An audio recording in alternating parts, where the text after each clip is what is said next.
New numbers out this morning detailing how Americans feel and think President Biden is handling his job in the Oval Office right now. 41%, take a look right there, of Americans approve. Nearly 60% are disapproving of how Biden is handling the job.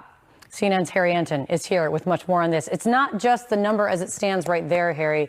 For you, it's always how it stacks up against history of other presidents. Yeah, that's exactly right. I mean, the only one who was noticeably worse was Jimmy Carter. You know, we always said Donald Trump had such a low approval rating, right? But if you look, what you see is that Donald Trump's approval rating was actually slightly larger than Joe Biden's was at this point. Trump was at 43%. Biden is at just 41%. So he's doing worse than Trump, who he was always saying was doing so poorly.